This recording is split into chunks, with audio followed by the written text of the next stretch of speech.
জাতীয় cricket league NCL টি-20-র প্রথম আসরে রাজশাহী বিভাগের স্কোয়াডে ছিলেন সাব্বির রহমান। তবে বাংলাদেশের ঘরোয়া টুর্নামেন্টে না খেলে ওই সময় লঙ্কা টি-10 খেলতে গিয়েছিলেন সাব্বির রহমান। এনসিএল টি-20-র আগামী মৌসুমে রাজশাহীর জার্সিতে দেখা যাবে এই ডানহাতি পাওয়ার হিটারকে। অস্ট্রেলিয়ায় অনুষ্ঠেয় টি-20 বিশ্বকাপের ভাবনায় 2022 সালে জাতীয় দলে ফিরেছিলেন সাব্বির। তবে বিশ্বকাপের আগে নিউজিল্যান্ডে হওয়া ত্রিদেশীয় টুর্নামেন্ট খেলে বাদ পড়েন। ঘরোয়া ক্রিকেটে পারফর্ম করে জাতীয় দলে ফেরার সুযোগ থাকলেও 2024 সালের ডিসেম্বরে সিলেটে হওয়া এনসিএল টি-20 খেলেননি সাব্বির। রাজশাহী বিভাগের মূল স্কোয়াডে থাকলেও সে সময় তিনি লঙ্কা টি-10 খেলেছেন। যদিও হাম্বানটোটা বাংলা টাইগার্সের হয়ে প্রত্যাশা মেটাতে পারেননি ডানহাতি এই ব্যাটার।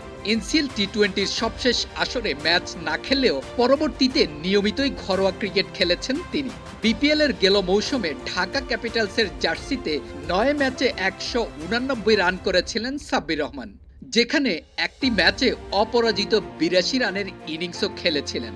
বিপিএল এর গেল আসরে খেলেছেন পারটেক্স স্পোর্টিং ক্লাবের হয়ে। বিপিএলে এক হাফ সেঞ্চুরিতে 12 ম্যাচে 219 রান করেছিলেন সাব্বির। এছাড়া দলটির অধিনায়কত্ব ছিল তার হাতে। বিপিএল ও ডিপিএল এর পর এবার এনসিএল টি-20-তেও খেলার অপেক্ষায় আছেন ডানহাতি এই ব্যাটার। এখন পর্যন্ত আনুষ্ঠানিকভাবে স্কোয়াড ঘোষণা না করলেও সাব্বির রাজশাহী বিভাগের মূল স্কোয়াডে আছেন। গেল মৌসুমেও স্কোয়াডে ছিলেন সাব্বির, কিন্তু লঙ্কান টি-10 খেলার কারণে খেলতে পারেননি। যেহেতু স্কোয়াডে আছেন, ডানহাতি এই ব্যাটারের প্রত্যাশা সেরাটা দিয়ে পারফর্ম করে রাজশাহীকে চ্যাম্পিয়ন করা। সাব্বির জ্বলে উঠলে জমে উঠবে এনসিএল এর দ্বিতীয় আসর। নাসিরও খেলবেন এনসিএল টি-20-র দ্বিতীয় আসর। নিজ জেলা রংপুরের হয়ে খেলার প্রত্যাশা এই স্পিন অলরাউন্ডারের। ব্যাটে বলে প্রতিবার ছাপ রাখতে চান আসর জুড়ে। অভিজ্ঞ এই অলরাউন্ডার সামর্থ্যের শতভাগ দিয়ে এনসিএল-এ আলো ছড়াতে চান।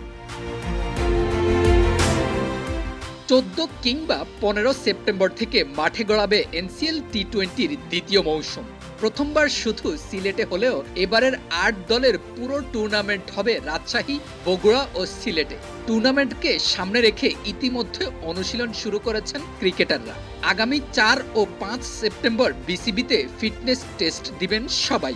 যারা ফিটনেস টেস্টে উতরে যেতে পারবেন না, তারা এনসিএল টি-20-র এবারের আসর থেকে সরে যেতে হবে।